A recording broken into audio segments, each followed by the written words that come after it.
He's put the elder in elder statesman. President Biden giving another embarrassing, brain-addled performance on the world stage while in Italy for the G7 summit. The big guy must have thought it was still D-Day. He awkwardly saluted the Italian prime minister who was hosting the event.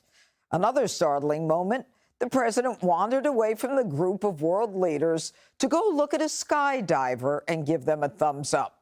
Italy's leader was then forced to physically redirect the president's attention for a photo.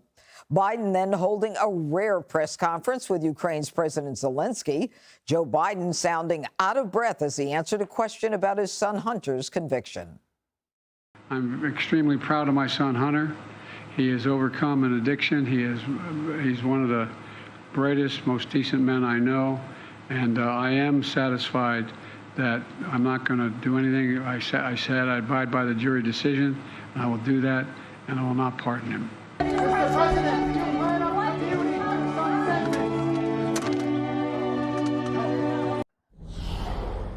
It's very interesting. Kevin, he says, and that wasn't asked of him, but he just said, you know, I'm going to abide by the jury's decision, and I'm not going to pardon him. But he doesn't say anything about commuting his sentence. Well, he has talked often about that pardoning issue. He gave that same address. He's been very clear. Yeah, very clear, no pardon. Very clear, very clear. And he was asked by the reporter over there about that.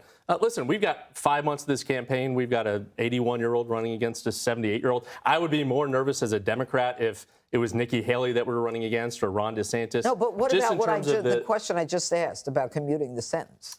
Well, again, I think he's just addressed the pardon question. I don't think he's actually been asked about the commutation. Do you think he'll commute the sentence? He says he loves him and he's proud of him. I don't believe so. I mean, he's very clear on the pardon question. I think he'll, if he's asked about the commutation question, he'll answer that too. I took that as answering both. Yeah. Yeah. Mm-hmm. And has doubled down in those remarks in terms of the supporting, you know, a jury system in this country and the judicial process playing out. It was we were on outnumbered this week when the jury came back.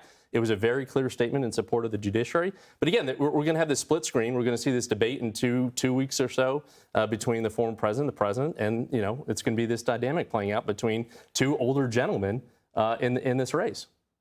You know, how do you compare them as two older gentlemen? On the one hand, we have Joe Biden over there. He's looking at someone, you know, who is skydiving and giving him a thumbs up, where the president or the prime minister of Italy has to pull him back with the leaders of the G7 to remind him why they're there. I mean, are the ages relevant? Age is just a number.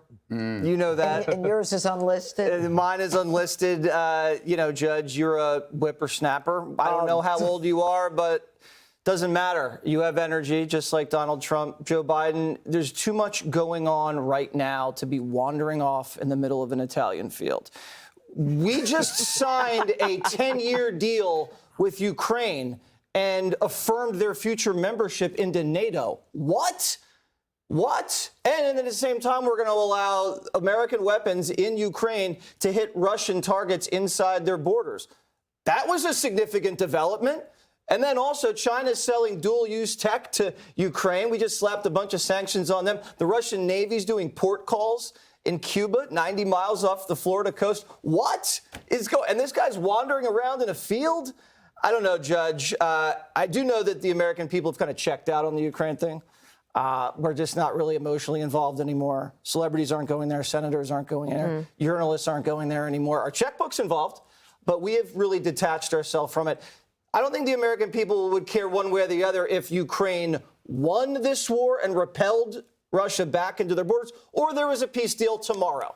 I think we'd be happy with both. But it doesn't look either of these things are going to happen, especially when an 80-year-old man's wandering around alone in an Italian field. You know what's interesting about Biden's speech today, Dana, is that Biden starts by saying at the beginning of this war, he says something like 25 countries joined together to declare their support for Ukraine.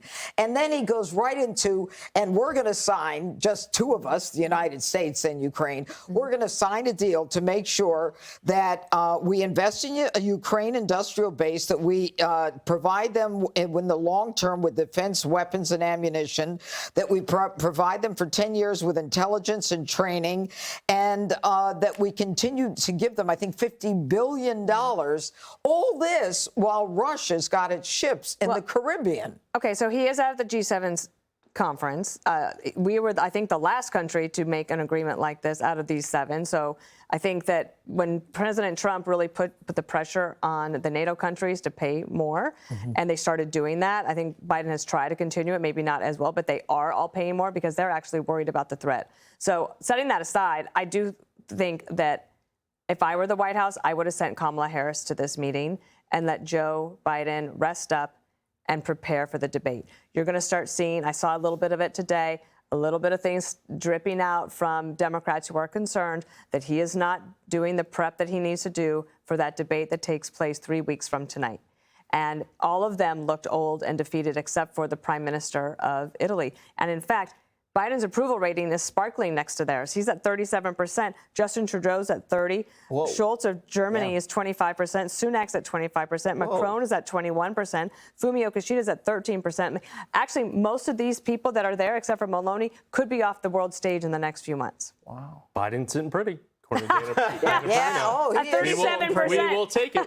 But you know, the sad part about this, Greg, is that the United States is supposed to be the world superpower, militarily the strongest, military. And yet we have someone on a stage that projects such weakness and such fear and such, it's almost like he's a pushover.